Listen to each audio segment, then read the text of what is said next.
I know the passion exhibited by the gentlemen that took part in this competition had nothing to do with the prize money. There's absolutely nothing to do with the prize money, which is just chicken check. It was just about men coming together to have fun, create that competitive atmosphere, and still play by the rules. You don't find that often. And I'm sure in playing this game, we've made a few more friends. Certainly. Learned many more new words. Certainly. You know that kind of thing. And after moving, come here. I'm sure. And I'm sure this competition is growing already. I tell you a bit of it. I mentioned it to someone that I was doing something in honor of a friend who died exactly 5 years ago. Carl died on April the 26th, 2020.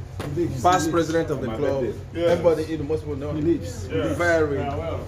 Very nice gentleman. He lives. If you knew Carl, you knew a gentleman. The gentle giant, we used to call him. Exactly, that was his time. We all survived the COVID. The COVID year was a very depressing year for all of us. We survived it, and soon after he took ill. And you know, as a passionate clubman, the evening he died, the night he died, he got ready to come to the club. Got dressed about 7 to go to the club. And then 30 minutes later, they realized he hadn't left. He said, "Aren't you going to the club anymore?" He said, "I'm a bit out of breath. Let me catch my breath and then go to the club." And then they checked 30 minutes again and noticed he was struggling to breathe. And the rest is history. So and so what we did was to bring his remains to the club, so helped him complete that journey. And then we're working to keep his memory alive. Everybody who heard about this competition asked, "Why didn't you tell us before now?" I said, there will be a second. Professor Phil Eze stepped in this afternoon, and we told him what was happening. And he said, "If I gave 30,000, will it make a difference?" I said, "Of course it made a difference." And with that 30,000, we had the first round of drinks that we had. And then another friend of mine heard about it and said, "Oh, what if, so the prize money is 10,000. I said, "Yes. So can I fund snacks, you know, while you guys..." And so she has funded the snacks. Not this one, you. So, and for all those who participated, there is something for everybody who took part in the game. Including the umpires. I'll give this to Rahim.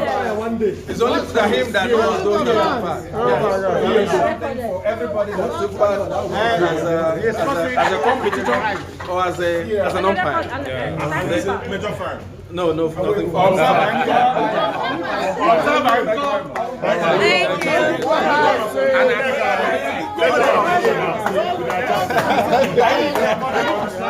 Thank Professor Abu, who, in addition to accepting to stay to give out the prizes, heard about what was going on, dashed home and emptied his cellar. Emptied his cellar. Thank you so much. These are lovely. The maiden edition of the Okezie Memorial Scrabble competition was a contest between Bayano and Piroski. Hotly contested, a battle of wits and words. So the first game was a best of 3 games. The first game, Piroski scored 334 points, and Bayano scored 358 points. Bayano won the first game.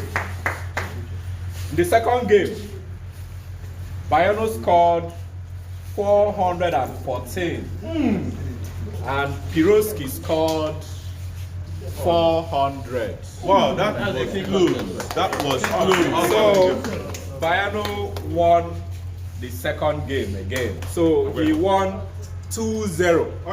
So there was no need for the third game. So Bayano is hereby the winner of the first maiden edition of the Okezie Scrabble competition. On behalf of the organizers of this competition, that's Scrabble competition, I want to congratulate you, because being a runner-up is not something that you can take for granted. I met this young man 3 years ago, and I know he's somebody you can relate with. So I want to thank you. And for me, I think this competition must be sustained. Yes. And be moved up a little more. Yes. I will ask Professor Wanzuma to just call on us when the time comes. We are ready to support somebody.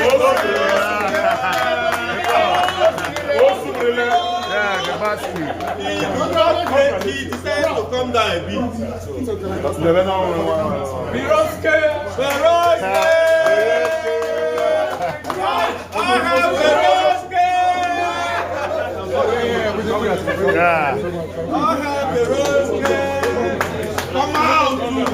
We call on the winner of the first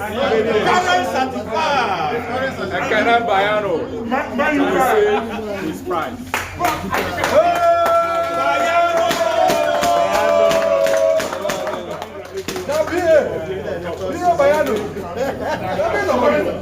I've just been informed that 2 of them will be representing the university. Yes, BUK. Yeah. Yes. I think it's a good thing.